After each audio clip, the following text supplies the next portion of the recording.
আপনার ডিস্ট্রিক্ট আছে এবং মহানগর কমিটি গঠন করার জন্য কল্লোল হাজরা সহসভাপতি মহোদয় অনেক দূর আগিয়েছে এবং এটা অনলাইনে অনেক আলোচনা হয়েছে, সভাপতির সাথে হয়েছে। কিন্তু আপনার তো সেন্ট্রাল কমিটি সেখানে যেতে হবে। তারপরে যেমন পুরুলিয়াতে আমরা কথা বলেছি, আমরা বরিশালে কথা বলেছি, আমরা ফরিদপুরে কথা বলেছি, চাঁদপুরে বলেছি, লক্ষ্মীপুরে বলেছি। আমি আমার তরফ থেকে যতটুকু বিভিন্ন জনের সাথে সংগঠিত করার জন্য, সংগঠন এগিয়ে নেওয়ার জন্য যতটুকু করা দরকার ততটুকু আমি চেষ্টা করেছি এবং প্রত্যেকের উৎসাহিত করার চেষ্টা করেছি। গরমে নরমে সবভাবে বলেছি। এখন বিশ্ব হিন্দু ফেডারেশনের মাসিক মিটিংয়ে গুরুত্বপূর্ণ বক্তব্য রাখছেন আমাদের সহসভাপতি অ্যাডভোকেট রাজীব চক্রবর্তী। তিনি সাংগঠনিক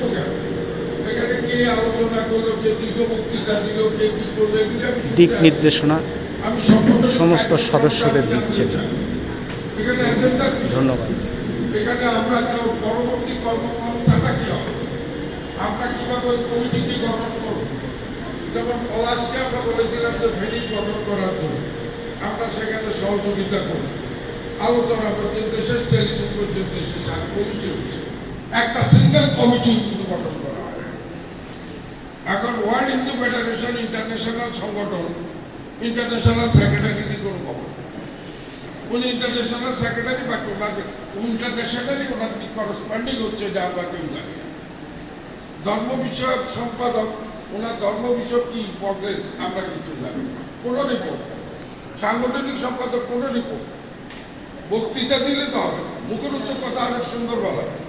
আর এই যে কমিটির গঠন সম্পর্কে ওই যে কি বলে যেন মতদ্বৈততা বা বিরোধপূর্ণ বক্তব্য বা গ্রুপিং, এই যে বক্তব্যটা এসছে, আসলে আলোচনা করা নিন্দুকিরেবাসী আমি সবার চেয়ে ভালো, যুগ জনমের বন্ধু সে। আমি রাজীব চক্রবর্তী ভুল করতে পারি, সাংগঠনিক সম্পাদক ভুল করতে পারে, সভাপতি মহোদয়রা ভুল করতে পারে, সেটা আলোচনায় যাবে না। সেটা গ্রুপিংয়ের কি, এই শব্দটাই তো এখানে আনা উচিত। এই গ্রুপিং শব্দটা একটা ক্যান্সার। তখন মনে করবো হওয়া সন্তোষ বাবুর লাগে মনে হয় অমুক আছে, পলাশ বাবুর লাগে মনে হয় রাজীব বাবু আছে, সাংগঠনিক সম্পাদক লাগে মনে হয় গণেশ বাবু আছে। এই ধরনের একটা ক্যান্সার ঢুকানোর কোনো যুক্তিকতা নেই। এখানে কোনো সাদা মন নেই থাকে। এখানে আছে এই গ্রুপিং আলোচনায় আনার দরকার নেই। গ্রুপিংটা বলতে কি বলছে? গ্রুপিংটা বলতে তো অনেক ব্যাপক অর্থ। আমার বক্তব্যটা হলো, যারা সংগঠনের সহসভাপতি, সাংগঠনিক সম্পাদক বারবার মাপ চাইছে। কি জন্য মাপ চাইছে? উনি ঠিক মতো আসতে পারে। উনি তো 2-1.5 ঘন্টা, উনি 3 ঘন্টা পরে। এখন আপনাদের টাইম টেবিলটাকে ফ্রেমটা করুন।